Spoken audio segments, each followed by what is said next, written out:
On the western side of the island of Crete, among the Laoka Mountains, lives one of the last populations of wild goats in the Mediterranean. Ruthlessly hunted until reduced to the point of extinction, the goats of Crete fled to the most inaccessible slopes in the interior of the island. These animals are a real mystery to zoologists. Some experts are convinced they descend from wild goats that arrived here from Asia Minor through spontaneous migration when the island was still attached to the mainland. Others, instead, believe they landed on the island with primitive man and only later fled back to their wild state.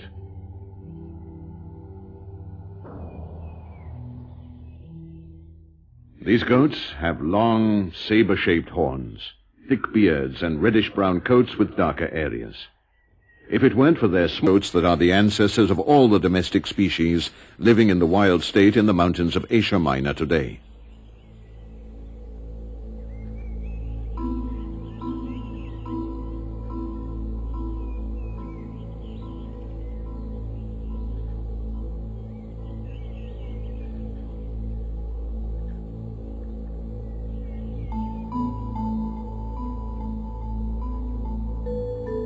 Whether they have always been wild or have returned to the wild, these goats were definitely living on the island some centuries before Homer.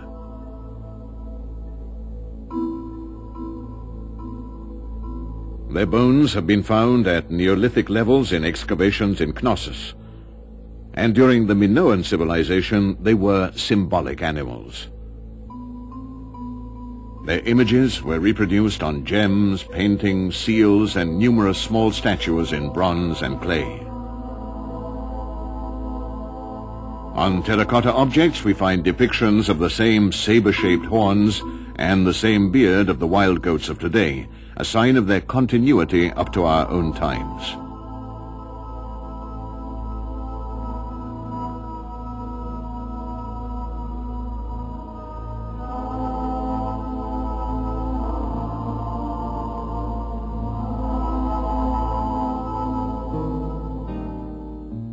On Crete, as elsewhere, there exists another type of goat which man has shaped by long selection, adapting it to the needs of the shepherd. The horns of the common domestic goat have decreased in size through the centuries. They've become shorter and curved into a spiral to make them less dangerous.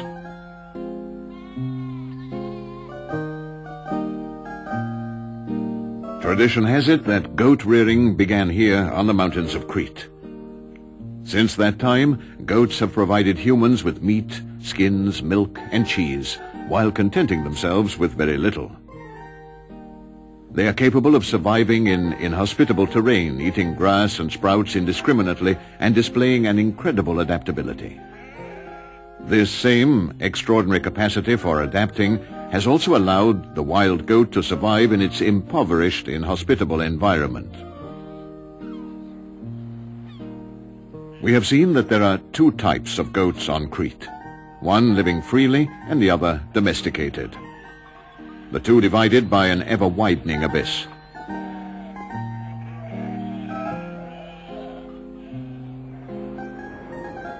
Only recently have the people of Crete realized the importance, both environmentally and culturally, of these animals living wild and free on the island that are so similar to the primitive goat.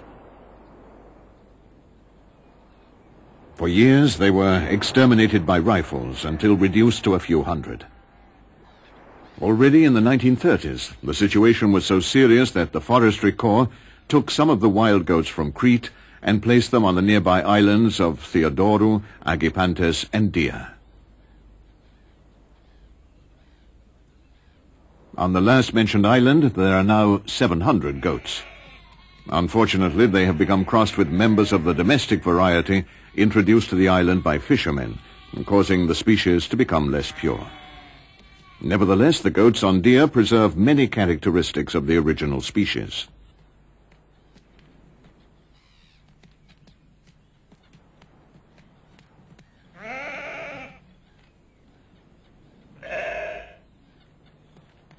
In the female, the horns are barely discernible, and their beards are small in respect to the bushy ones of the male. However, in common with its larger companion, the female also possesses those fantastic hoofs resembling alpine equipment. Extremely nimble, the goats of Dia are completely at home on the naked rocks and inaccessible crags. The hoofs are composed of two separate nails that allow the animal to increase or decrease the surface in contact with the terrain.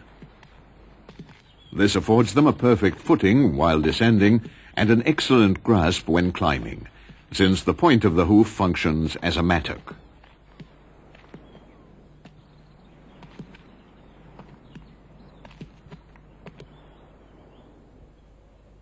Capable of metabolizing the less nutritious, tougher vegetation, the wild goats even manage to eat mastic shrubs and thorns. Only the beautifully inflorescent but poisonous maritime squill escapes them.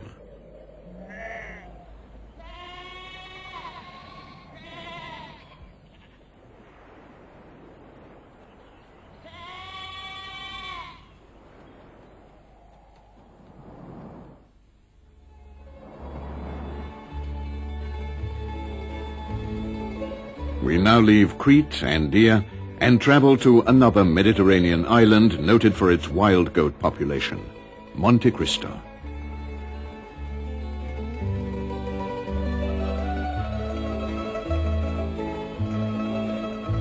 Not much more than a granite rock, today the island is an integral nature reserve, preserving the descendants of an animal introduced by humans many centuries ago.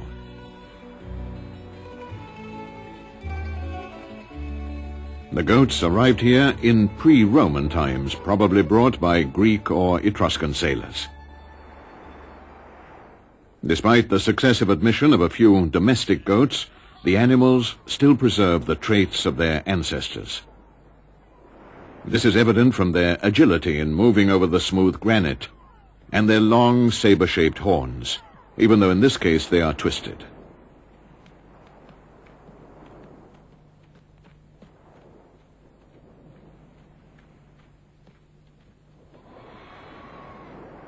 For some time, a group carrying on research for the Management Commission of the Monte Cristo Reserve has been studying the numerous goat population.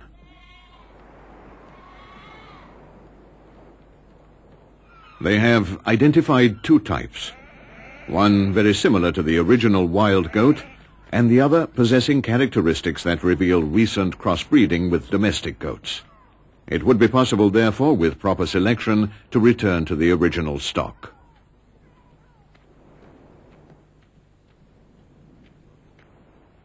Despite the ruggedness and dryness of the island, these hoofed animals have become perfectly adapted and have succeeded in obtaining nourishment from numerous plants. Extremely intense grazing, however, has placed the ecosystem of the island in serious danger, preventing, for example, the splendid evergreen oak groves that once covered most of the slopes from renewing themselves. Today the groves are reduced to a few ancient trees incapable of reproduction.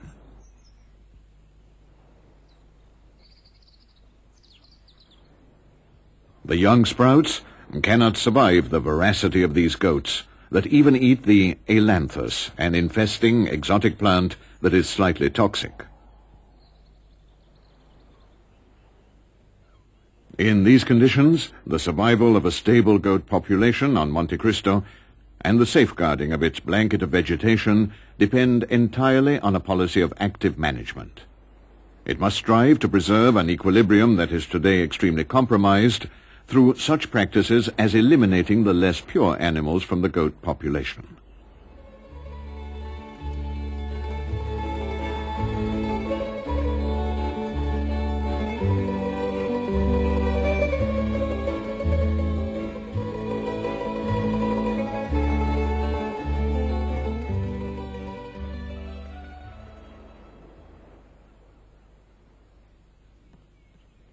In September, the male and female herds, separated during most of the year, tend to come together.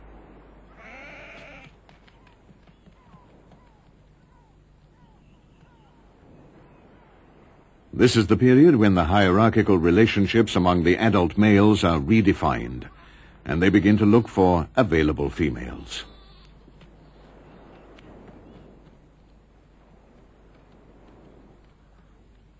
Standing uncertainly on the slab of granite, the male goat carefully ponders its choice of a mate.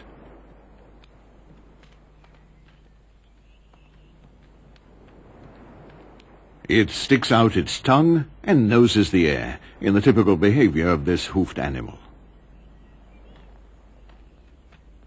Not all the females are ready. The male approaches another female, rubbing its head against the female's side in order to stimulate its receptiveness.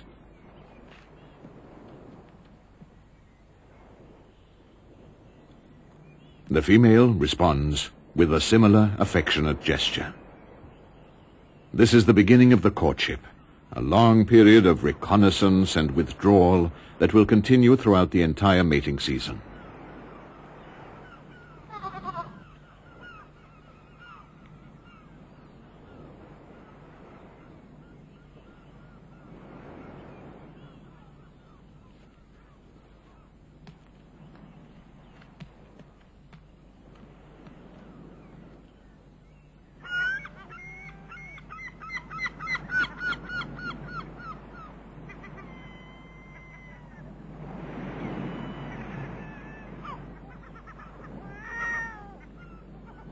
On Monte Cristo, the cameramen were able to film new facets of the behavior of the local goats. Following this reluctant animal along the difficult ascending paths of the island, they discovered that every evening at sunset, the goat population meets near a colony of gulls by the shore.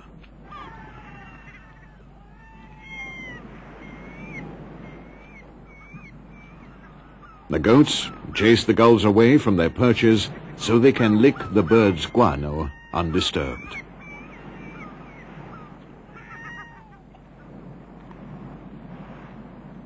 The flexible alimentation habits of the goats allowed them to obtain from the guano those mineral salts lacking in their island environment. Their metabolism requires large amounts of minerals, especially during the lactation period, and it is not unusual to find them licking the sea salt deposited in the cracks of rocks. On Monte Cristo, probably by chance, a goat once tasted the guano. There followed a small alimentary revolution that was culturally spread to the entire goat population of the island.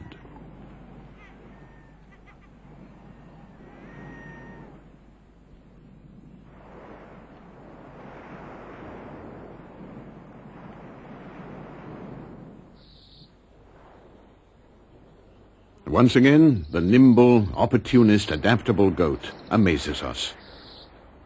This companion of man on the road to civilization was easily capable of adapting itself to the more arid and inaccessible environments of the Mediterranean.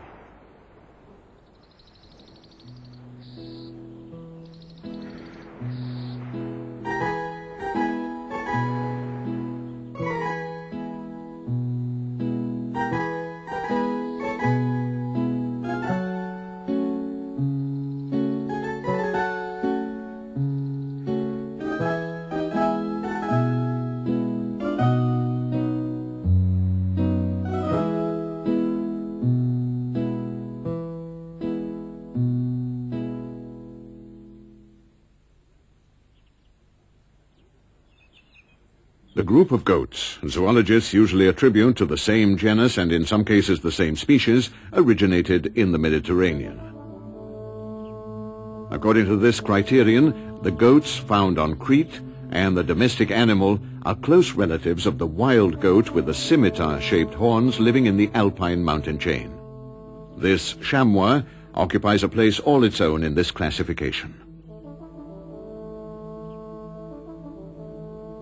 The Abruzzo chamois is different from the Alpine chamois and represents a rather isolated particular form that ended up in this mountain chain in the Italian peninsula during the glacier period. For these mountain animals that love the cold, communication between one European territory and another was easier. Later, when the glaciers withdrew, the Apennine chamois was left isolated on the summits of the harsh mountains in Abruzzo, where it gradually became different from its European relatives.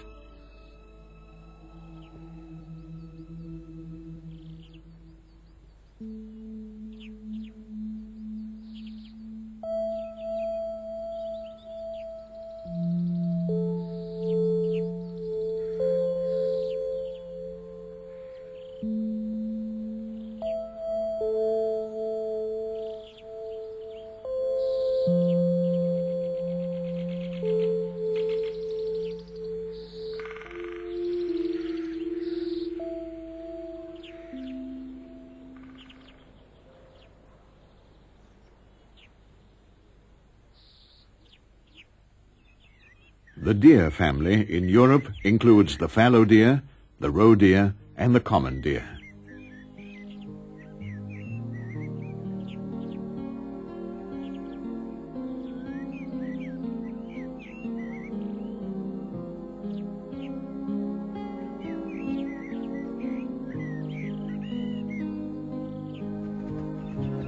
While the fallow deer, originally from Mesopotamia, was spread by humans throughout the Mediterranean region, the roe deer and the common deer remained few in numbers and localized.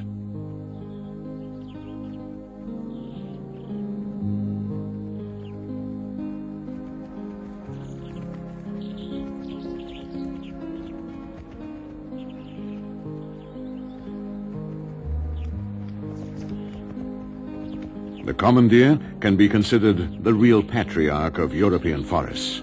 Its horns, in contrast to those of the wild goat, the domesticated goat, and the chamois, are renewed each year and increase in size through ramification. The number of branches or points helps in establishing with a certain approximation the animal's age.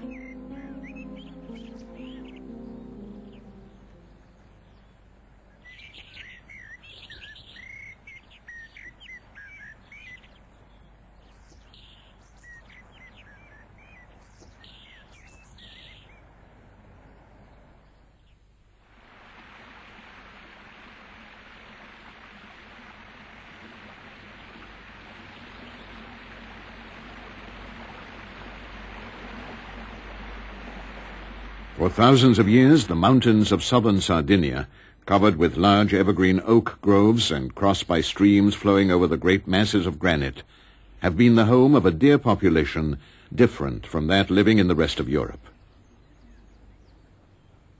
First of all, they are darker and smaller.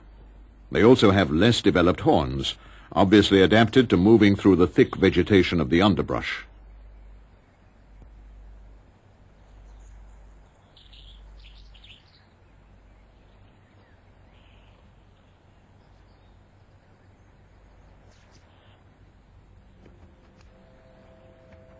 Extinct in Corsica since the last century, the Sardinian deer is now found only in Sardinia, where it is protected by the harsh environment of the Iglesiente and Serabus regions.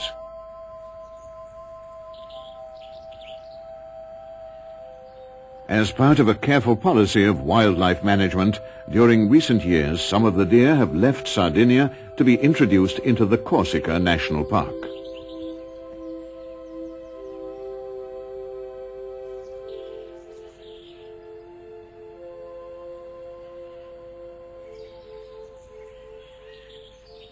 Poaching is the chief reason why the Sardinian deer has been placed in the Red Book of Animals on the road to extinction. The poaching is perpetrated by both traditional and modern methods, while the increasingly dense network of roads makes it easy to reach zones that were once inaccessible. The trails usually followed by the deer often conceal steel wires that fasten around the neck or feet of the animals, transforming them into horrible instruments of death.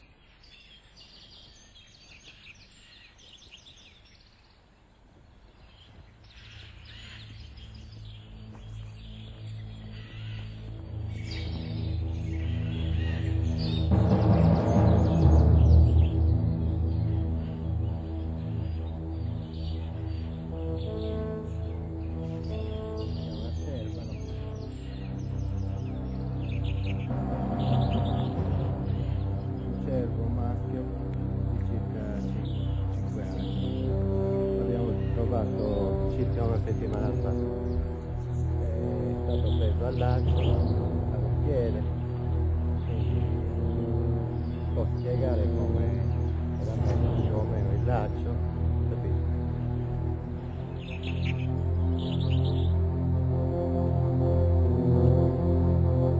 The protective measures adopted in the past have proved to be practically useless. So much so that WWF Italy decided to buy a large nature reserve in the deer's territory.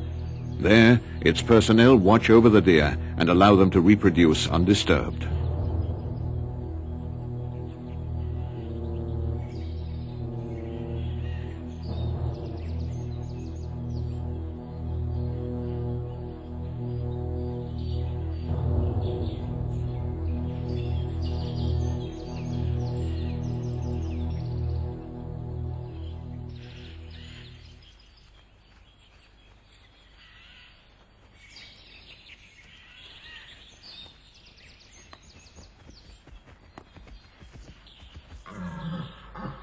The results became quickly evident, and the population is sharply increasing.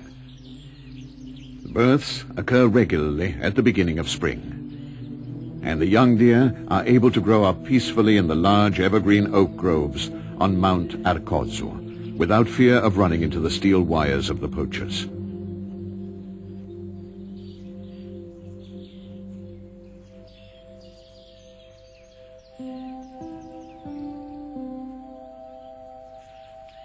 Even the traditional mistrust of these animals is slowly disappearing, and it will soon be possible to observe them without their fleeing away.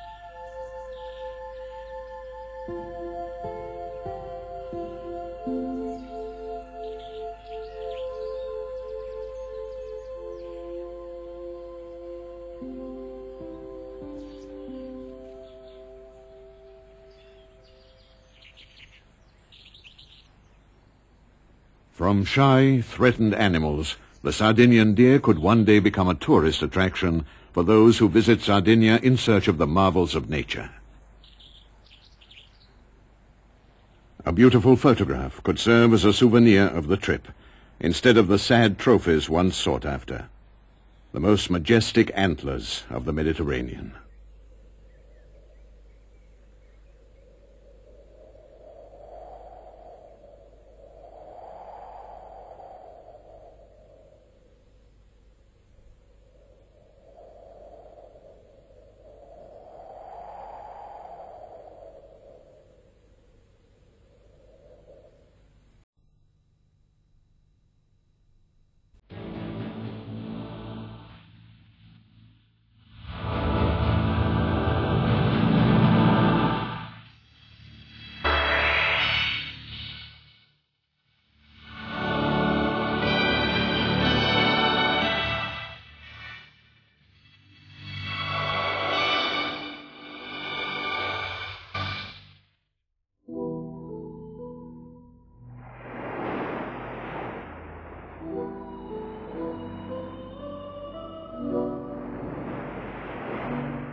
On the western side of the island of Crete, among the Leuca Mountains, lives one of the last populations of wild goats in the Mediterranean.